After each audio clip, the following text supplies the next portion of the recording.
The X Zone Radio Show with Rob McConnell is largely an opinion talk show. All opinions, comments, or statements of fact expressed by Rob McConnell's guests are strictly their own and are not to be construed as those of the X Zone Radio Show or endorsed in any manner by Rob McConnell, rel-mar McConnell Media Company, the X Zone Broadcast Network, its affiliated networks, stations, employees, or advertisers.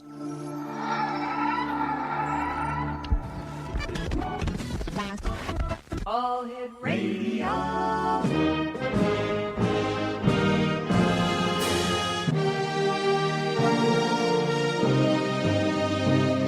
Welcome to the X Zone, a place where fact is fiction and fiction is reality.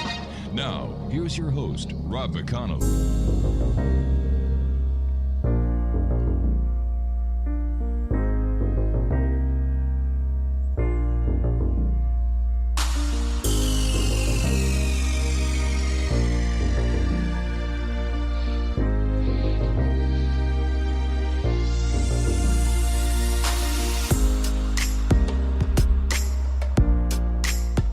And welcome back to the X Zone, everyone. I am Rob McConnell. We're coming to you from our broadcast center and studios in Hamilton, Ontario, Canada.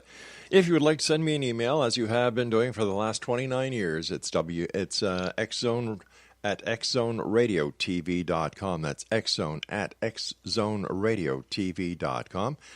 And for all the programming that we have available for you 24/7, 365 on the X Zone Broadcast Network, www.xzbn.net.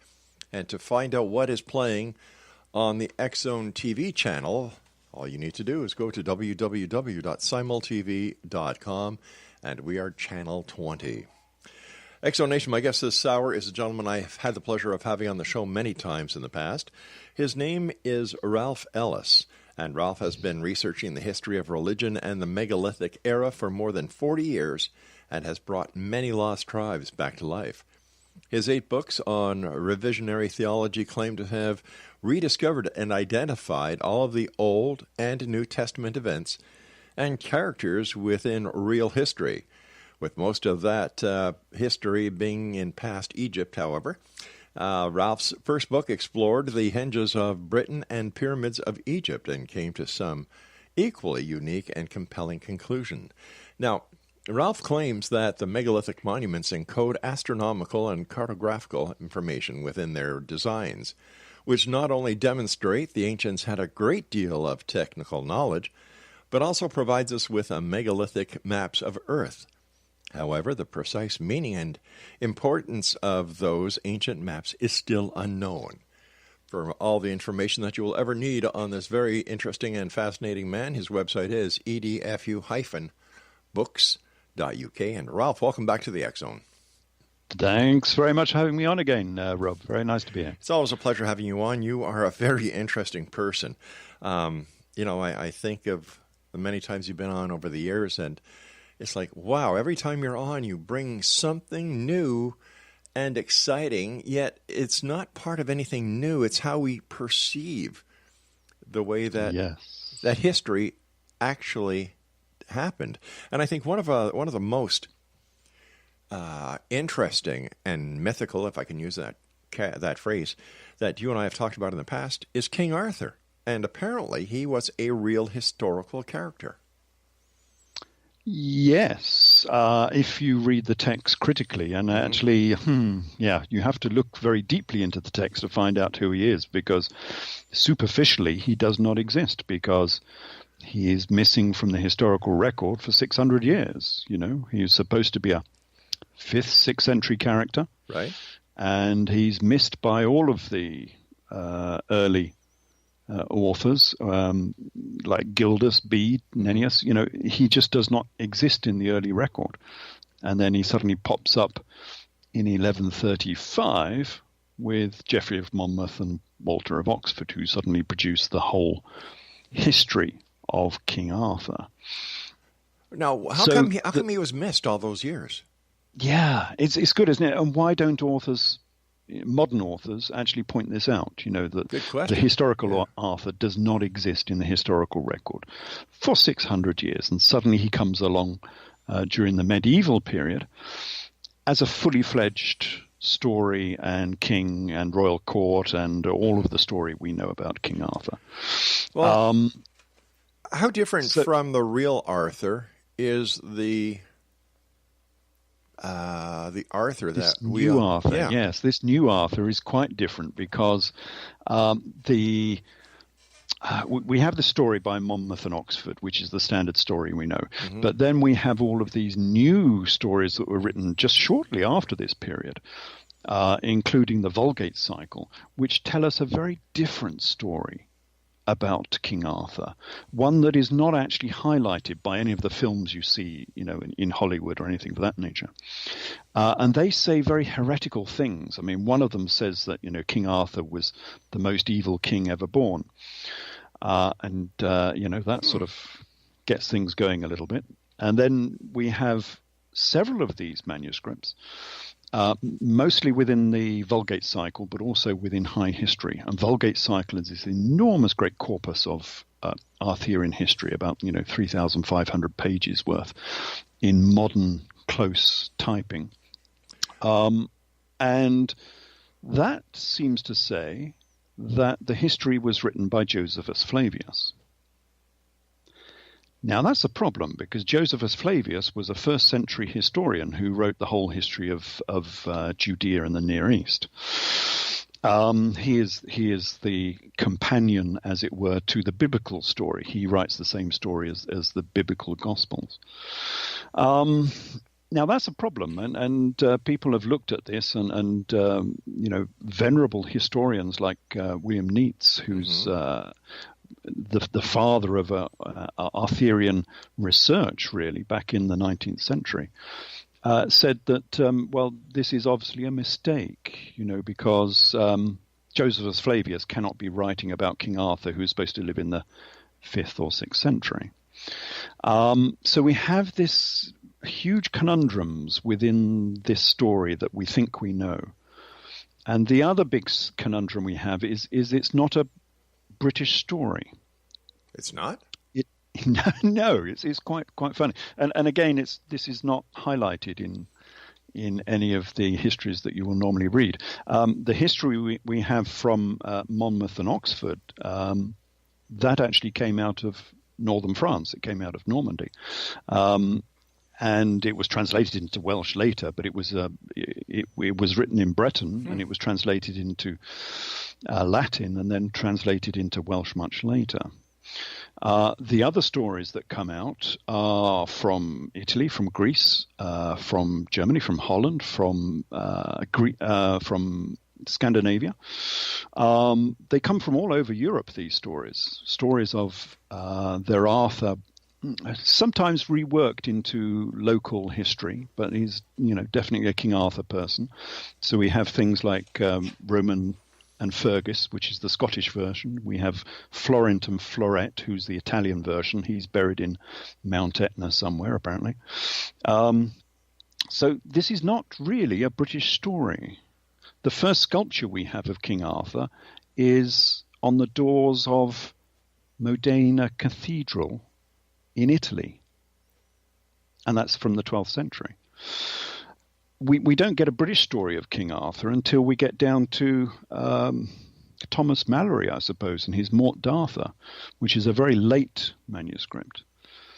So we have two problems so far. We have a King Arthur who goes missing for 600 years, and then he appears to be a European hero, not a British hero. And perhaps the reason why all this happened is we can see it by the date when it arrived. It arrived in 1135. That's just after the First Crusade. First Crusade went out in 1096. And the First Crusade actually did something odd. It was led by Baldwin, Count Baldwin of Boulogne. And it didn't go to Jerusalem. Where did it go? It went to Edessa. For some strange reason, they carried straight on. They didn't turn right and go down to Jerusalem when they were going through modern Turkey. They carried straight on and they went over the Euphrates, and they ended up in Edessa. And the first city to be liberated from Muslim control was Edessa. And that's odd because I'd already written about this. We've talked about this previously in one of my previous books where I said that Jesus was the king of Edessa. Right. And very strangely, the first city that was liberated by the Crusaders was Edessa. And that begs the question if they knew something about the history of Jesus, the true history of Jesus, the historical Jesus. But anyway, so they did so. Mm-hmm. They then set up the Knights Templar. And 5 years after the Knights Templar were set up, we suddenly get the Arthurian legend comes out of northern France, which is where Count Baldwin of Boulogne came from, of course. He was a Norman count. So the story arrives, and it seems to be linked to the Crusades. All right, Ralph, let's hold it here because I have to take a commercial break, and this is getting very interesting, as every hour does with you. Thanks so much for joining us, and congratulations on all the great work that you've done over the years, my friend. It's always a great pleasure having you with us here in the X Zone. And X Zone Nation, if you'd like to find out more about our guest this hour, Ralph Ellis, his website is www.edfu-books.uk. That's www.edfu-books.uk. And Ralph and I will be back on the other side of this commercial break as we continue here in the X Zone from our broadcast center and studios in Hamilton, Ontario, Canada. Don't go away.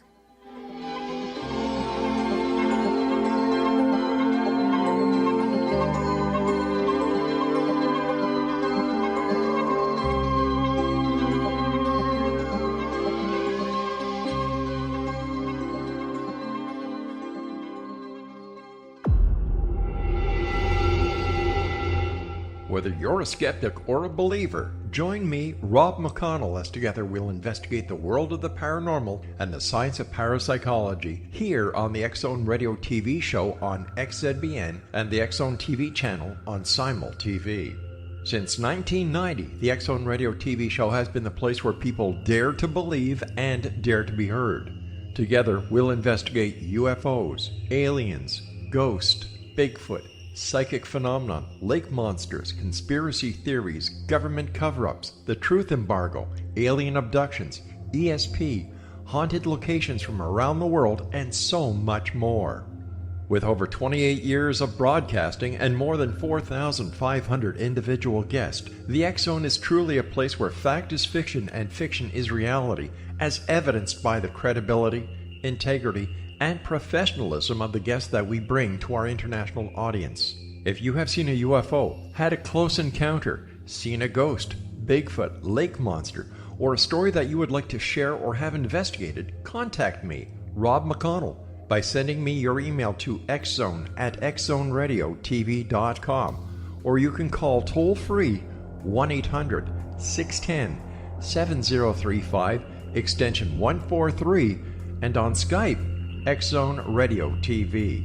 For more information on the X Zone Radio TV show with yours truly, Rob McConnell, visit www.xzoneradiotv.com or www.xzonetvchannel.com or simultv.com and xzbn.net. Until next we meet here in the X Zone from our broadcast center and studios in Hamilton, Ontario, Canada, always remember, X Zone Nation, keep your eyes to the sky and your heart in the light.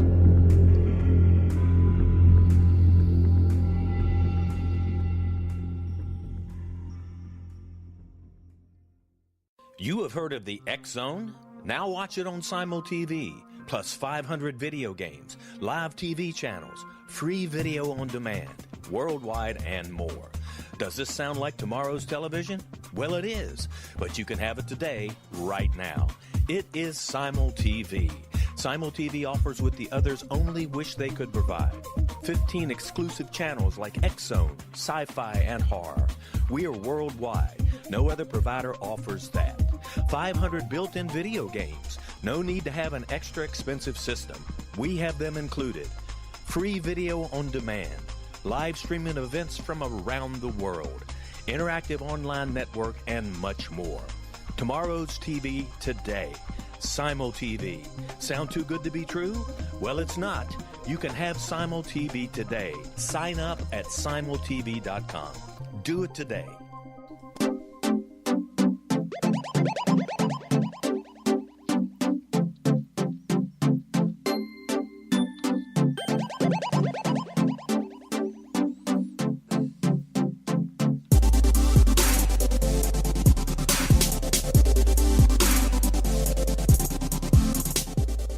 And welcome back. Ralph Ellis is our special guest of this hour, www.edfu-books.uk. And Ralph, when you and I, before we took the last commercial break, we were talking about how the Knights Templar did not turn right and go to Jerusalem, but they kept on going across the Euphrates to Odessa. Yes. And this brings in, a couple of conversations that we've had in the past. Why did they go to Odessa first instead of going to Jerusalem? I think that there is a genealogy here that goes through the biblical genealogy down into Europe. I think that Count Baldwin of Boulogne, who became one of the first kings of Jerusalem, knew something about this era. But of course, this region had been beyond the reach of any Western Christian for hundreds of years, ever since the Muslims' invasions in the 7th century, which had cut off that region from Western exploration, from anything in the West. And so nobody in the West knew what might be there in the East if they actually went there. And the Crusades gave them the first opportunity to go and have a look. So I think they had some ancient history that told them that there was something special in that region because, as I said before, my research said that Jesus was a king of Edessa. So they went specifically not to liberate Jerusalem, but to go and find something interesting at the very core of this religion, which was Edessa. And Edessa, even if you don't believe the Jesus connection, was the first city that adopted Christianity back in the 2nd century. Well, let's talk about the Jesus connection, because that plays a very pivotal part in Christianity. Ah, yes. But how did they know? There must have been some, because they've been cut off from that part of the world for 500 years. How did they know? They must have had some inkling that there was something to find. Otherwise, they wouldn't have gone to such a strange place as Odessa. They're just miles away between the Euphrates and the Tigris. And that was the first city they liberated. And it is undoubtedly that they found something important, because that's why they set up the Knights Templar. The Knights Templar were obviously set up to hold and keep secrets that had been liberated from the East, and nobody, of course, knows what those secrets are. Everyone says, "Oh, yes, the Templars must have had secrets. That's why they had all their initiation codes. That's why you had to, such a secretive society." But what secrets did they have? Well, if they had been to Edessa and they had found the history of the kings of Edessa, and they had linked that history of the kings of Edessa to the biblical story, as I have done, and found that Jesus was a king of Edessa, a secular, normal king of Edessa, that would have been very explosive information, because it contradicts a lot of what is said in the gospel story. It makes Jesus into a real warrior monarch who had this small principality in northern Syria, which eventually took over pretty much most of Syria, all the way down through Palmyra. And then his son, who was called King Esus, became the king of Judea. So again, it fits in very well with the gospel story.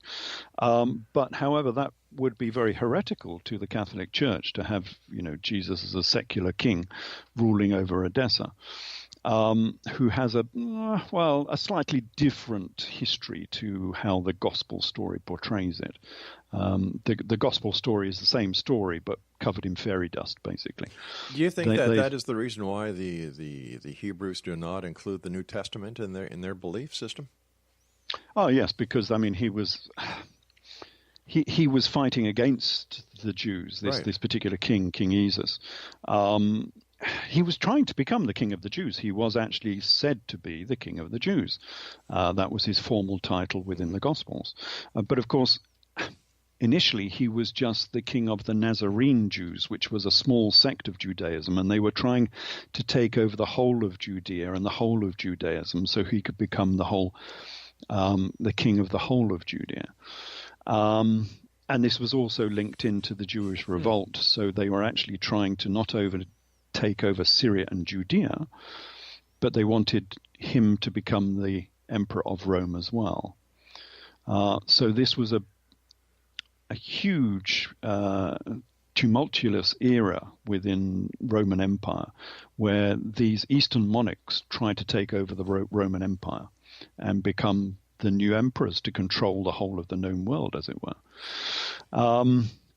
But they failed. And the Romans won, of course, and Judea was destroyed, Jerusalem was destroyed, and the kingdom of Edessa shrunk all the way back to Edessa. And it wasn't actually destroyed at that point. Palmyra was destroyed, but Edessa was not. But the whole of that monarchy shrunk back to Edessa, and they ruled for another 200 years or so. But then they became cut off from the Eastern Roman Empire through the Council of Chalcedon, which split the Christian church, basically. And so they ended up on the eastern side of the division of the Council of Chalcedon. And then they ended up on the eastern side of the division caused by Islam when Islam steamrolled through the region. And so Edessa was completely cut off from Western civilization, from the Western Roman Byzantine Empire. And so nobody knew what secrets were held within Edessa, and I think there were a lot of secrets held in Edessa. And the Arthurian story was one of those secrets, which is why you get these very, very strange Arthurian texts, like Parsifal, the one written by Wolfram von Eschenbach. I mean, it's a well-known Arthurian manuscript, and yet it starts its story, because this is the story of King Arthur. So where does it start its story? It starts its story in Mesopotamia, where the father of Percival, who's one of the big heroes of Arthurian legend, was a knight and then a king of Mesopotamia. He was a knight of King Barus, who I equate with the Edessan king, who was King Agbarus. He has the same name.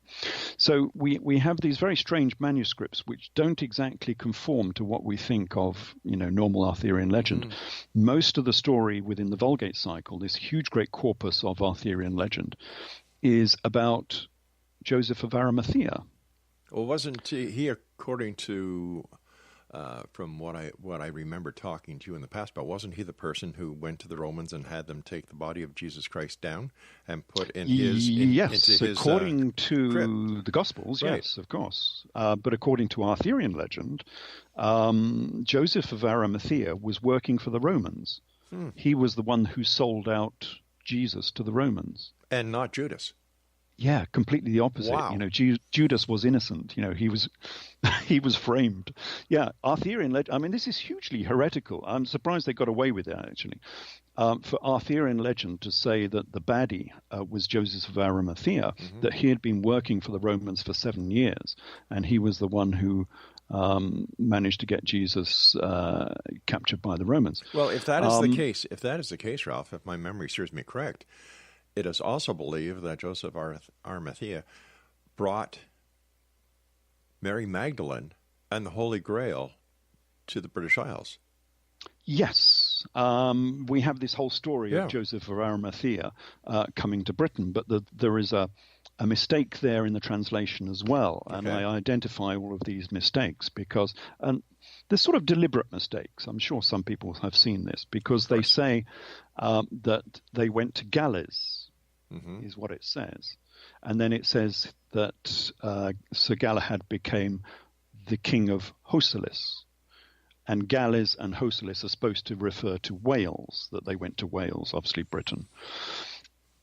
But they didn't. You see, Galles refers to the galley high priests of Syria, and Hosalis also refers to the galley high priests of Syria. And the Galileans, as they're called by Josephus Flavius, were eunuch priests of Cybele, who honored Attis and Cybele, who were very influential in Syria. And they were all eunuchs. And Hosalis and the galley both mean eunuch, because the priests were always eunuchs. And that is why we get Jesus asking his disciples to become eunuchs. Again, this is not widely known because they don't want to tell you about this. But Jesus says in the Gospels, comes from Matthew, the Gospel of Matthew. He says, there are some eunuchs which are born from their mother's womb, and there are some eunuchs which were made eunuchs by men. But there are some eunuchs who have made themselves eunuchs for the kingdom of heaven's sake. He that is able to receive this, let him receive it. So, and this is Matthew 19:11. So what Jesus is saying is that if you want to become a eunuch, i.e. you want to become a galley priest, right, then you should become a eunuch, because the galley priests are the priests who look after the Holy Grail, according to Arthurian legend, and his disciples were galley priests. All right, stand by, Ralph. We've got to take our news break at the bottom of the hour. Fascinating hour, as every hour is, with our guest, Ralph Ellis. For more information on Ralph, or if you'd like to buy any of his great books, and they certainly are great, I've had the pleasure of reading most of them, visit his website at edfu-books.uk. This is the X Zone. I am Rob McConnell. Ralph Ellis and I return after this news break. Don't go away.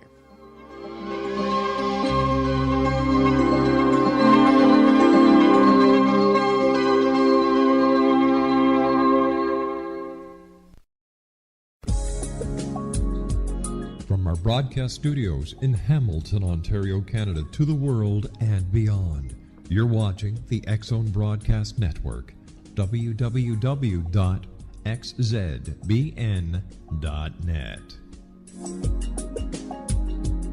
AVS Media Den. You have heard of the X Zone? Now watch it on Simul TV, plus 500 video games, live TV channels, free video on demand, worldwide, and more.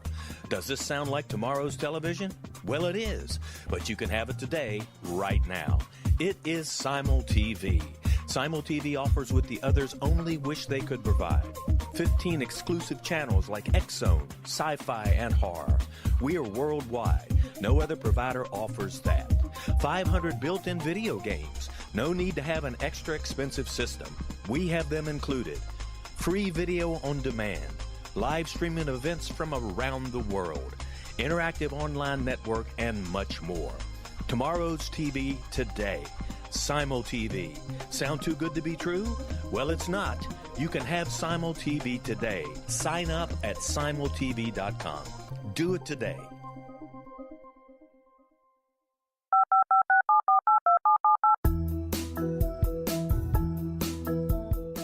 Did you know that when you're on the road with limited data or Wi-Fi, you can still listen to the X-Zone Radio Show with Rob McConnell, The Science of Magic with Gwilda Wiyaka, X-1, Dimension X, Space Patrol, and every minute of the X-Zone Broadcast Network by calling 213-401-0080, courtesy of Audio Now. No smartphone, app, or internet needed. It saves your data plan, and it's free if you have unlimited minutes. Call 213-401-0080 to listen on any phone, anytime, anywhere. Remember 213-401-0080 for the best of the paranormal, parapsychology, and sci-fi radio programming anywhere, 24/7, 365.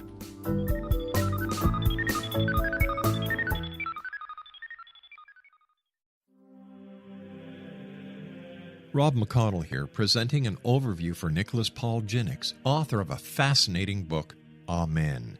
It presents facts revealed by Egyptologists, facts that enable us to understand why Amen is the beginning of creation of God. It provides recommendations for religious leaders of the major religions to unify their beliefs and teach the Word of God. Love one another. Amen informs people how mankind conceived God. It was the Egyptians that developed the concepts of a soul, a hereafter, and Son of God. And finally, after the worship of many gods, they conceived the belief in one universal God, the maker of all there is. For more information, visit www.futureofgodamen.com. That's www.futureofgodamen.com.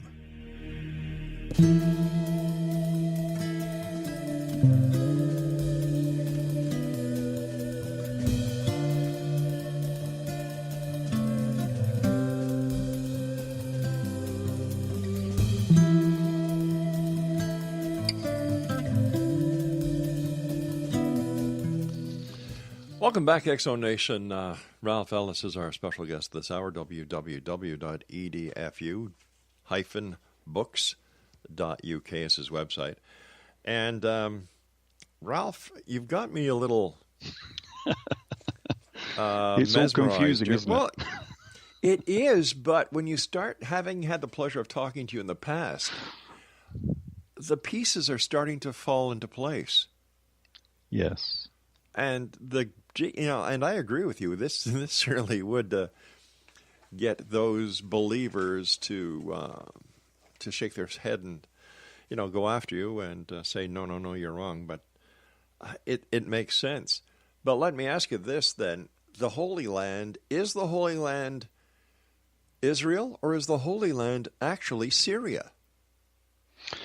Well, both, I suppose, because they took over Edessa initially. They came out of Persia. They were Egyptians who had been exiled to Persia. They were kicked out of Persia. They ended up in Edessa. They set up their own monarchy there, their small kingdom.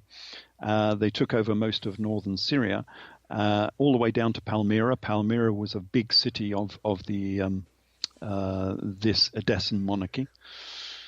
And then, of course, they wanted to expand. And how do you expand? Well, they wanted to go south and take over Judea. How do you do that? Well, either you go down there with an army, which they didn't want to do because the Romans controlled that region anyway. Right.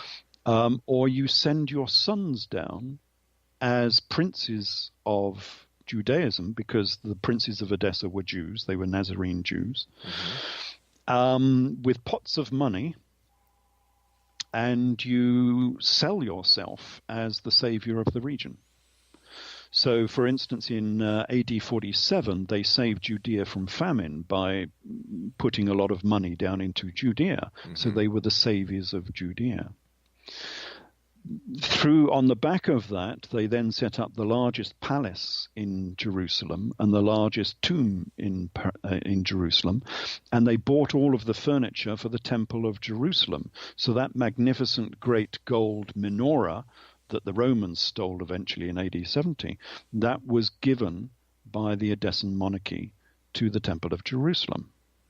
So by these acts of generosity to Judea, their sons were slowly becoming the de facto princes of Judea. And their mother, who's Queen Helena, she's the very famous Queen Helena, she became the queen of Judea in the AD 40s, AD 50s.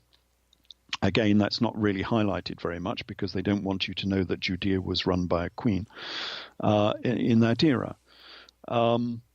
But that's what she was, and therefore they had now effectively almost taken over the whole of Syria and the whole of Judea. They controlled the whole of the east of the Roman Empire.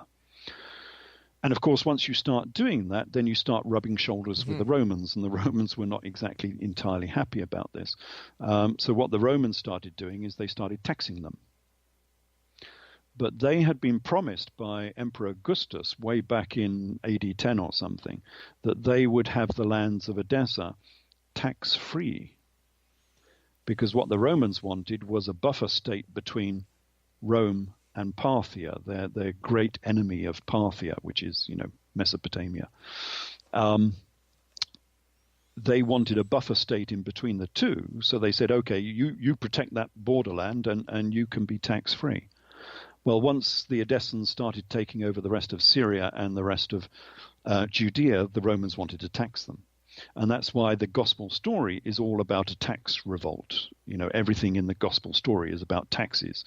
Why is Jesus not paying his taxes to Rome? And he says, I render unto Caesar what belongs to Caesar, etc., etc.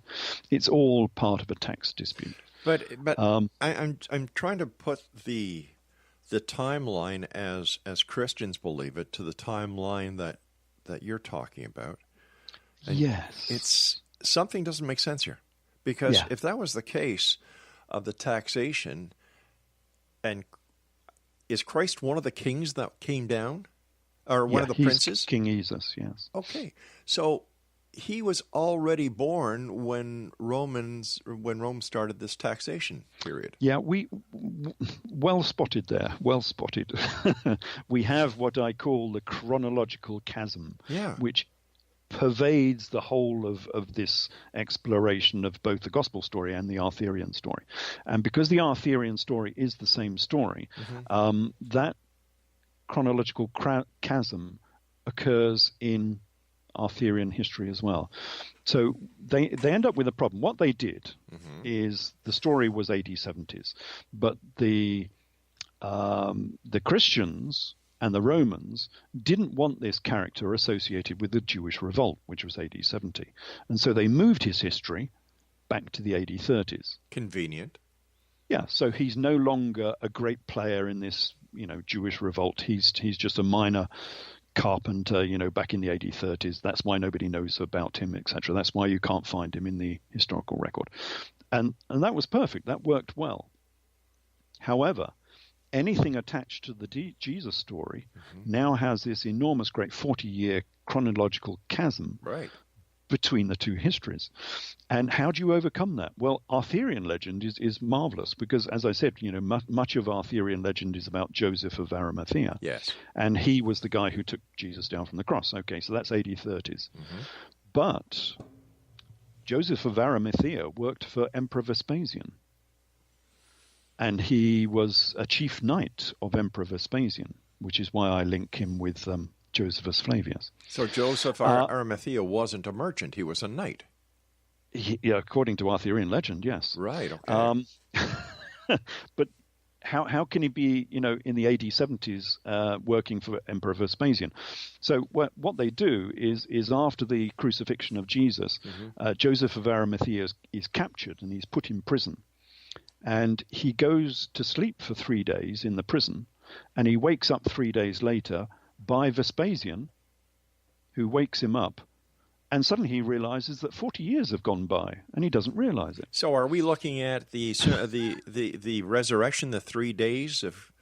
It's very similar, isn't it? Because Josephus Flavius had exactly the same. Josephus Flavius had a resurrection after 3 days as well.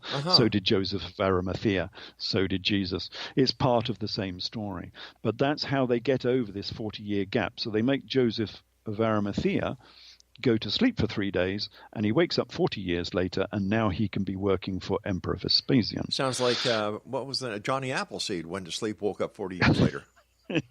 It's My great, goodness. isn't it?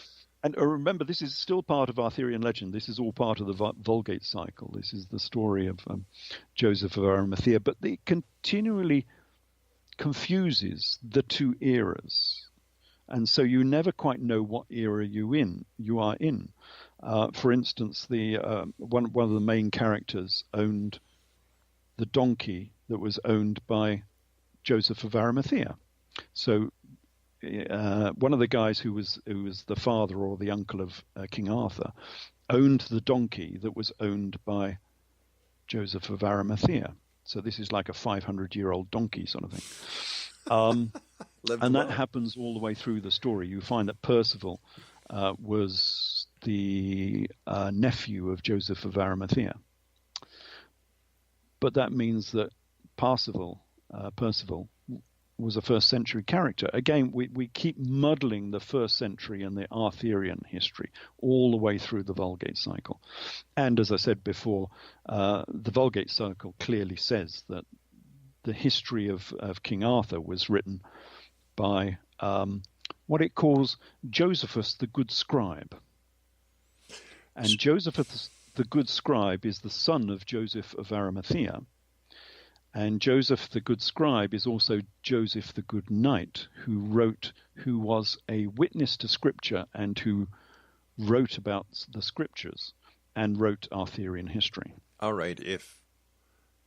In the 1st century. Okay, so I have to ask you at this point, who is or was King Arthur? Right. Well, here we come to the nub of the problem. Yes. King Arthur is not King Arthur. What happened is that the Knights Templar came back with all of these stories from Edessa. Mm-hmm. And as I said before, they're heretical. You know, you've got this story about a secular King Jesus who was fighting the Romans in the Jewish revolt, and he survived the cross, according to Josephus Flavius. He survived the cross and was exiled probably to England. We're not quite sure. All of that was deeply heretical. But they wanted to preserve this story. They wanted to keep this story. And you've only got two options. Either you can sort of bury it in a pot somewhere. You know, hopefully it'll be discovered at a later era or something. Right. Or perhaps you transcribe it into a mythical story. And they've done this quite obviously with many of the children's stories we have. In my books, I go through Cinderella and Rapunzel and Snow White and the Seven Dwarfs and so on. They're all mythical stories about real events that are dressed up as children's fairy stories. All right, Ralph, we have to take our final break. I don't know what to say. We'll be back on the other side as we try... No, let me rephrase that. We'll be back on the other side when we reveal the identity of who King Arthur really is. Ralph Ellis is my special guest, www.edfu-books.uk. And we'll both be back as we wrap up this hour here in the X Zone from our broadcast center and studios in Hamilton, Ontario, Canada. You can get the latest edition of the X Chronicles newspaper online with our compliments at www.xchroniclesnewspaper.com. Don't go away.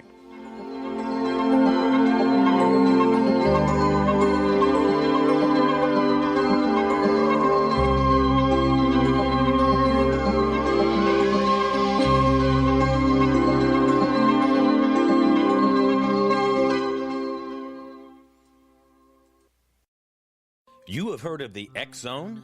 Now watch it on Simul TV, plus 500 video games, live TV channels, free video on demand, worldwide, and more.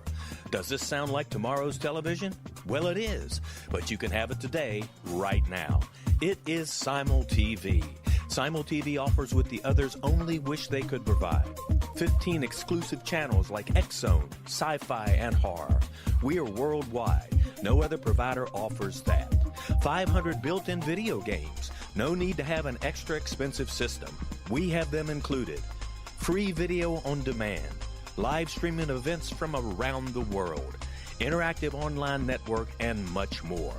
Tomorrow's TV today. Simul TV. Sound too good to be true? Well, it's not. You can have Simul TV today. Sign up at simultv.com. Do it today.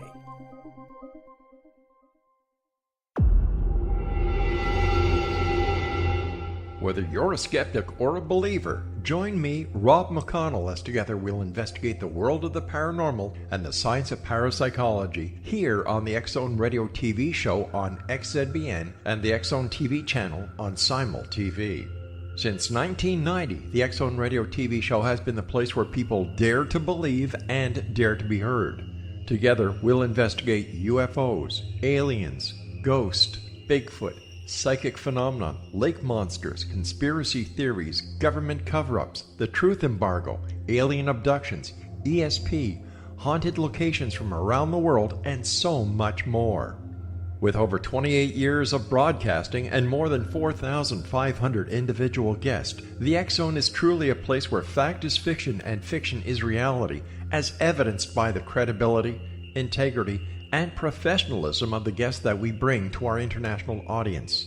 If you have seen a UFO, had a close encounter, seen a ghost, Bigfoot, lake monster, or a story that you would like to share or have investigated, contact me, Rob McConnell, by sending me your email to xzone@xzoneradiotv.com, or you can call toll-free 1-800-610-7035, extension 143, and on Skype, X-Zone Radio TV. For more information on the X-Zone Radio TV show with yours truly, Rob McConnell, visit www.xzoneradiotv.com or www.xzonetvchannel.com or simultv.com and xzbn.net. Until next we meet here in the X-Zone from our broadcast center and studios in Hamilton, Ontario, Canada, always remember, X-Zone Nation, keep your eyes to the sky and your heart in the light.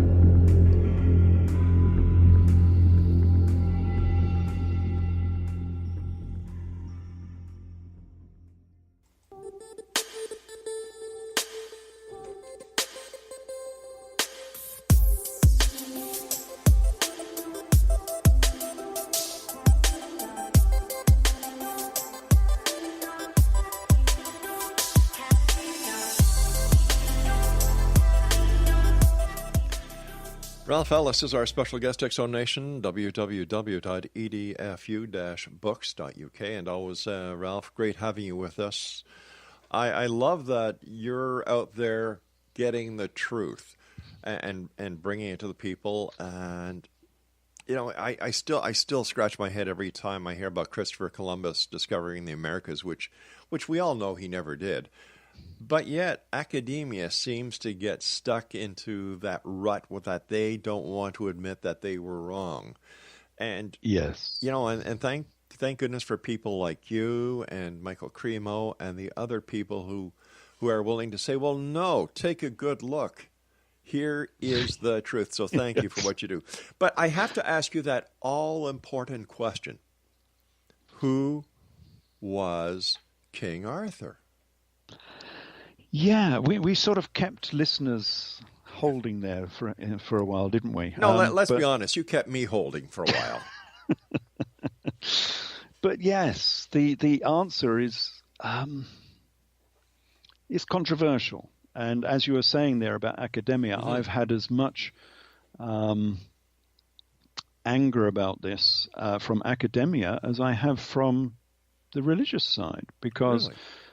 I'm reinterpreting religion, of course, which upsets some people. But I'm upsetting academia because mm-hmm. I'm now taking the whole of Arthurian legend, which people have been researching deeply for a couple of 100 years maybe, and overturning everything they've said in academia about King Arthur and showing them where they've been wrong all this time. And they're very upset by it. I've had some very nasty letters by some academics.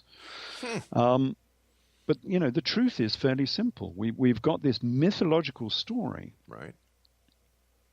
of a king that doesn't exist. And, of course, the Arthurian purists want him to exist because they want this, you know, British hero from the Dark Ages that's, you know, rejecting the Anglo-Saxons that are coming across. So, you know, they don't want to let go of that legend and that hero figure. But he is missing from the first 500 years. And then he suddenly arrives from the Near East with all of these strange stories about the Near East and all of these strange stories about the first century. And it just seems so obvious to me that the story that the Templars had was the secular story of King Jesus. And they couldn't tell that story in the 13th century, the 12th century, when these stories were being written. And so all they did was change his name from King Jesus, or King Esus, as he's called in the historical record. Right. They changed his name into King Arthur.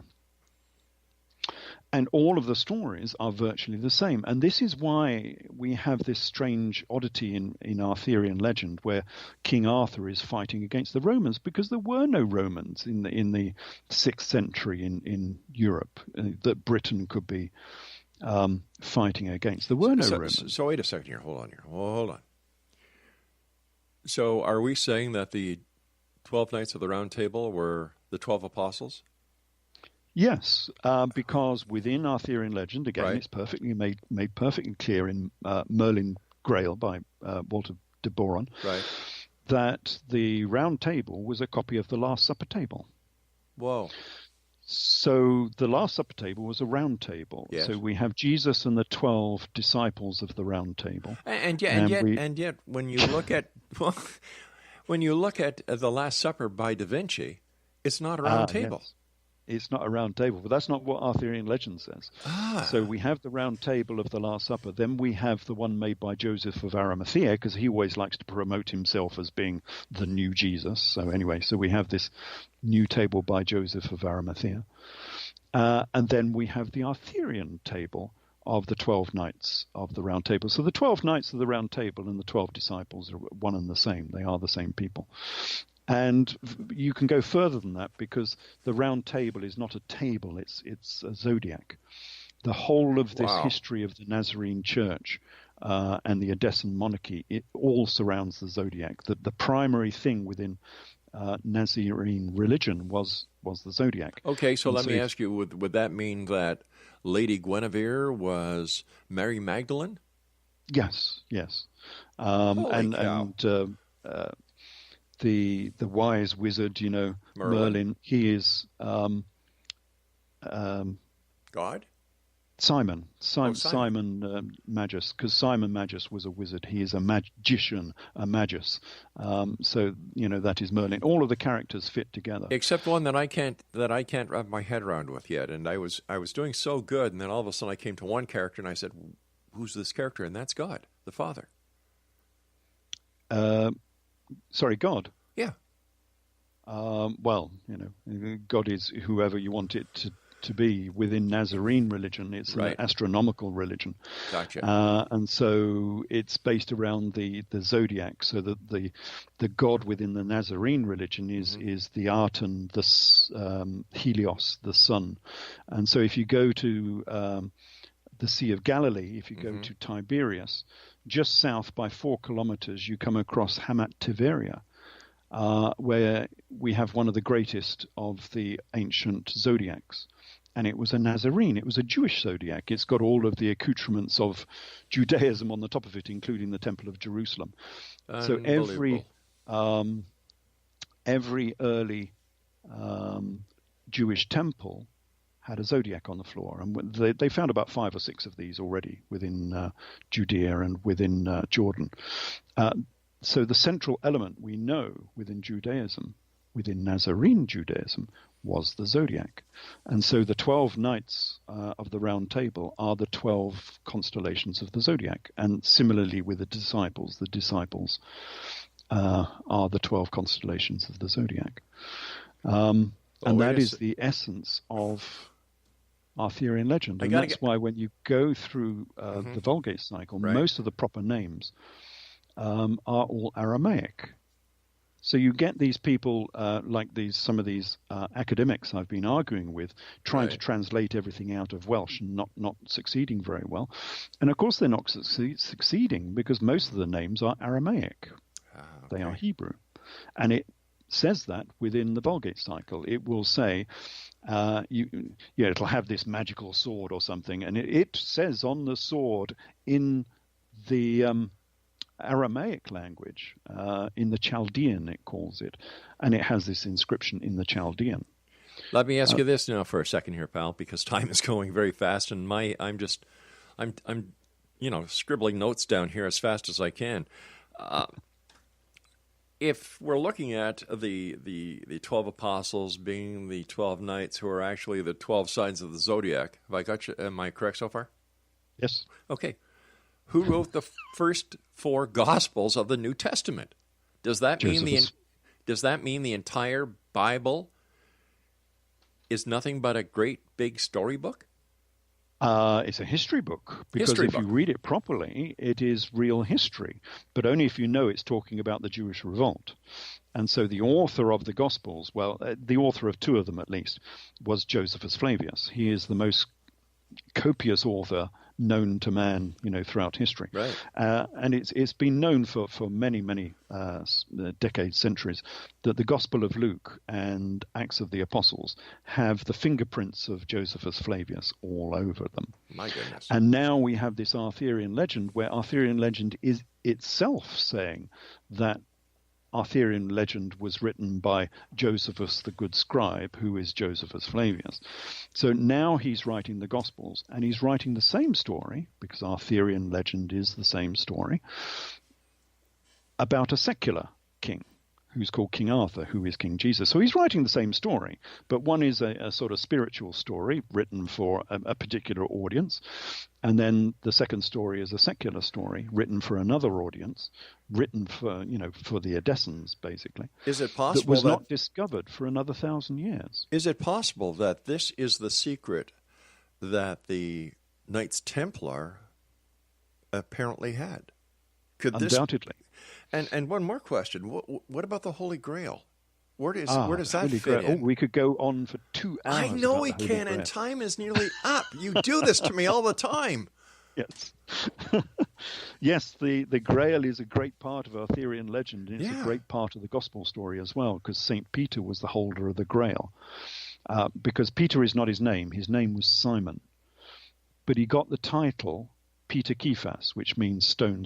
He was the holder of the sacred stone. And the sacred stone is the Holy Grail.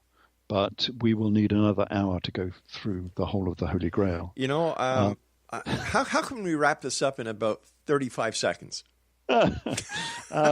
Well, only that, Arthurian legend is the gospel story, but it's a secular gospel story that has been half relocated into a British sort of environment. But it's not. It's a story about the first century. It's a story about the Near East. And it's the same as the gospel story. They just call King Jesus, they call him King Arthur instead. It does mean you have to lose that sort of, British hero figure, because he didn't really exist. But that is the true story of Arthurian legend. Ralph, as always, time goes by too fast, my friend. Do you have a book that has been written about all of this? Yes, that's the Grail Cipher. So, that was the last of my King Jesus trilogy. It's now a trilogy in 4 parts, and it's called the Grail Cipher. It's about 600 pages long, and it's magnificent. And it's available at? Edfu. Well, I suppose Amazon is probably the best. And on the website, I suppose, if you look there, it's edfu-books.com. Ralph, take care of yourself. I've got to rush, but you'll be back shortly, and we'll continue this exciting conversation with our guest, the one and only Ralph Ellis, here on the X Zone. Don't go away.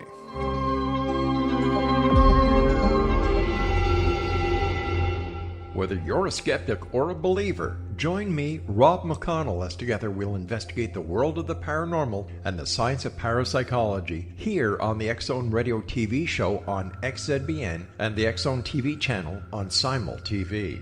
Since 1990, the X Zone Radio TV show has been the place where people dare to believe and dare to be heard.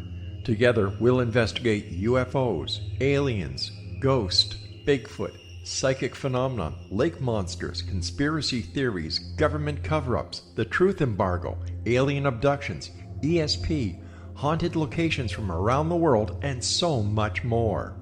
With over 28 years of broadcasting and more than 4,500 individual guests, the X Zone is truly a place where fact is fiction and fiction is reality, as evidenced by the credibility, integrity, and professionalism of the guests that we bring to our international audience. If you have seen a UFO, had a close encounter, seen a ghost, Bigfoot, lake monster, or a story that you would like to share or have investigated, contact me, Rob McConnell, by sending me your email to xzone@xzoneradiotv.com, or you can call toll-free 1-800-610-7035, extension 143, and on Skype, X Zone Radio TV. For more information on the X Zone Radio TV show with yours truly, Rob McConnell, visit www.xzoneradiotv.com or www.xzonetvchannel.com or simultv.com and xzbn.net. Until next we meet here in the X Zone from our broadcast center and studios in Hamilton, Ontario, Canada, always remember, X Zone Nation, keep your eyes to the sky and your heart in the light.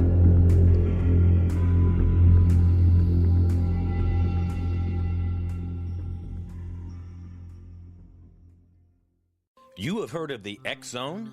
Now watch it on Simul TV, plus 500 video games, live TV channels, free video on demand, worldwide, and more. Does this sound like tomorrow's television? Well, it is, but you can have it today, right now. It is Simul TV. Simul TV offers what the others only wish they could provide. 15 exclusive channels like X Zone, sci-fi, and horror. We are worldwide. No other provider offers that.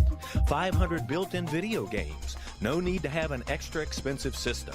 We have them included. Free video on demand. Live streaming events from around the world. Interactive online network, and much more. Tomorrow's TV today. Simul TV. Sound too good to be true? Well, it's not. You can have Simul TV today. Sign up at simultv.com. Do it today.